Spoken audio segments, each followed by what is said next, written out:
মরহুম প্রেসিডেন্ট জিয়াউর রহমান সাহেবের কাছে আমি ওনার খুব প্রিয় ছিলাম। উনি যেভাবে অর্থনীতি চিন্তা করেছিলেন, সেই অর্থনীতির চিন্তা থেকে কিন্তু আজকে আমরা অনেক সরে আসছি। আমাদের সামর্থ্য আছে সেটা চেষ্টা করেছি। আমাদের যে ওয়ার্কফোর্স আছে সেটা যদি সত্যভাবে কাজে লাগে তাহলে ইকোনমিক স্টেবিলিটি দরকার। মানুষের যে এক্সপেকটেশন, এই জুলাই গণঅভ্যুত্থান মানুষের মধ্যে যে আশা আকাঙ্ক্ষা প্রেরণা এক্সপেকটেশন সৃষ্টি করেছে, সেটা আমি বিশ্বাস করি এটা করার জন্য যে ধরনের ওয়ার্কফোর্স কমিটেড, ডেপুটেড এবং পরকাল দুনিয়াকে সামনে রেখে যারা কাজ করে, যারা দুনিয়ার কোনো স্বার্থের জন্য কারণ না, তারা কেবলমাত্র আল্লাহ সন্তুষ্টির জন্য, মানুষের কল্যাণের জন্য, দেশের কল্যাণের জন্য যারা কাজ করে। এখানে আমার জানা মতো আমি পৃথিবীর বহু দেশ দেখেছি, কিন্তু আমি দেখেছি যে আমাদের মতো দেশ থেকে কিন্তু কিভাবে অনেকগুলো দেশ, এই ভিয়েতনামের কথা আমি ভিয়েতনামে কিছুদিন আগে আমি গিয়েছিলাম, যে তারা কিভাবে আজকে শুধুমাত্র দুর্নীতির মাধ্যমে তারা কাজ করেছে। আজকে যদি দুর্নীতি আমরা গ্রহণ করতে পারি, আমাদের যেই জিডিপি আমরা অর্জন করি তার 30% চলে যায় আমার দুর্নীতির কারণে। আমার ট্যাক্স দিয়ে আমরা মোবিলাইজ করি তার 30% লিকেজ হয়ে যাচ্ছে। আমার প্রকিউরমেন্ট যদি আমরা ইলেকট্রনিক্যালি করতে পারতাম, তাহলে গভর্নমেন্টের স্পেন্ডিংয়ে যে লিকেজ ছিল বন্ধ করতে পারি। এমনি কিন্তু আমাদের আজকে যে পরিমাণ লোন আছে, আজকে যে পরিমাণ ডেফিসিট আছে, সেই ডেফিসিটকে আমরা উতরিয়ে এই অর্থনীতিকে একটা বৃত্তির উপর দাঁড় করানো যাবে। যেটা দরকার আমাদের পলিটিক্যাল স্টেবিলিটি, যেটা আমাদের সম্মানিত বিএনপির সেক্রেটারি জেনারেল মহোদয় বলেছেন, সবচেয়ে বড় জিনিস পলিটিক্যাল স্টেবিলিটি। আমাদের কিন্তু পলিটিক্যাল রিফর্মসও দরকার, ইকোনমিক রিফর্মস দরকার। দুটোর কম্বিনেশন ছাড়া, অর্থাৎ পলিটিক্যাল ইকোনমিক্স মধ্যে কিছু নাই। ইকোনমিক্সে আমরা যদি প্রোডাকশন পসিবিলিটি কাজ দেখি, এটা ইকোনমিক্স ক্যারেক্টার দেখা দিবে, কিন্তু এটার মধ্যে আমার চয়েসটা কি, আমি কোন সেক্টরকে গুরুত্ব দেবো, it is a political decision.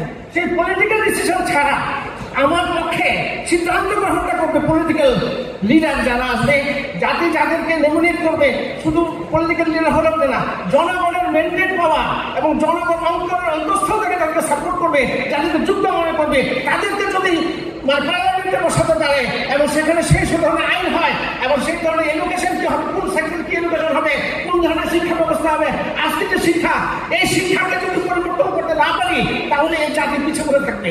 আমাদের পপুলেশন ডিভিডেন্ড আজকে 2035 সালের মধ্যে এটা কিন্তু পিকে চলে যাবে।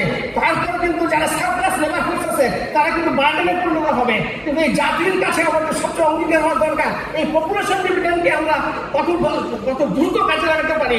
এই যে ওয়ার্কফোর্স আছে তাদেরকে কাজ দেওয়া দরকার। কাজ কিভাবে দেবো? আমরা দেখেছি যে প্রতিটা আমাদের সম্মানিত আমির খসরু ভাই বলেছেন যে তারা ডিস্ট্রিক্টে তারা ইয়ে করবেন, স্কিল ডেভেলপমেন্ট সেন্টার করবেন। আমরা মনে করি আমার চিন্তা করেছে যদি সম্ভব হয় এটা শুধু উপজেলা লেভেলে না, গ্রাউন্ড লেভেলে এটা করা হবে এবং গ্রামের প্রত্যেকটা ফ্যামিলির জন্য, গ্রামের যে কৃষক আছে, কৃষকের যত প্রয়োজন আছে একটা প্ল্যাটফর্ম, সেই প্ল্যাটফর্ম থেকে সকল ধরনের তার প্রশিক্ষণ, তার যে এন্টারপ্রেনারশিপ, কারণ কোনো জাতি এন্টারপ্রেনারশিপ চাবে। মরহুম প্রেসিডেন্ট জিয়াউর রহমান সাহেবের কাছে আমি ওনার খুব প্রিয় ছিলাম।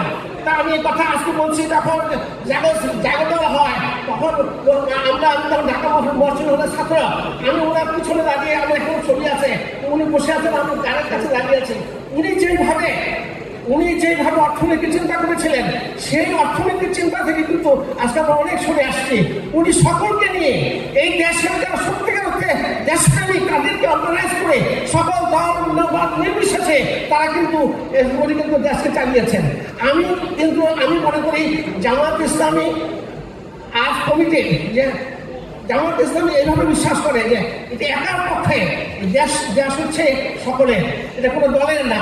এই জন্য দেশকে যদি নিতে হয় সকল অংশীদার সকলের সম্মিলিত প্রচেষ্টায়, সকলের সহযোগিতার মাধ্যমে কিন্তু দেশকে এগিয়ে নিতে হবে। সেই জন্য আমি মনে করি আজকে দল মত নির্বিশেষে আমরা কিছু করতে হবে, সকলে ঐক্যবদ্ধভাবে আমাদের ইকোনমিক ম্যানিফেস্টোটাকে সেট করতে হবে।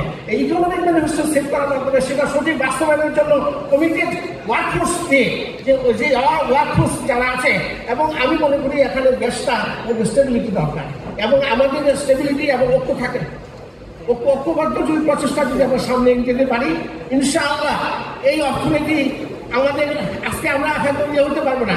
আমরা ভিয়েতনাম আমাদের জন্য, মালয়েশিয়া আমাদের জন্য মডেল হতে পারে।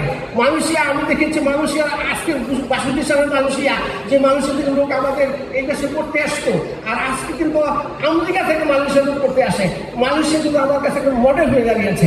আমরা যদি মালয়েশিয়ার মডেল অনুসরণ করি, আমরা এই পৃথিবীর উন্নত যেই ধরনের স্ট্র্যাটেজি অ্যাপ্লাই করে তারা উন্নত হয়েছে, সেই ধরনের স্ট্র্যাটেজি যদি আমরা অবলম্বন করতে পারি, সেটা বাস্তবায়ন করতে পারি, যেটা জামাতের সবচেয়ে বেশি অ্যাডভান্টেজ হচ্ছে তার এই মানে committed trend and committed workforce. সে ওয়ার্কফোর্সকে যদি এই জাতি বিশ্বাস করতে পারে, আমরা বিশ্বাস করেছি, জাতীয় বিশ্বাস করতে পারবো ইনশাআল্লাহ। আমরা এই আশাবাদ ব্যক্ত করে আপনাদেরকে ধৈর্য ধরে আমার বক্তব্য শোনার জন্য আমি আন্তরিক কৃতজ্ঞতা ধন্যবাদ জানিয়ে আমার বক্তব্য শেষ করছি। আপনি জামানা আলহামদুলিল্লাহ রাব্বিল আলামিন।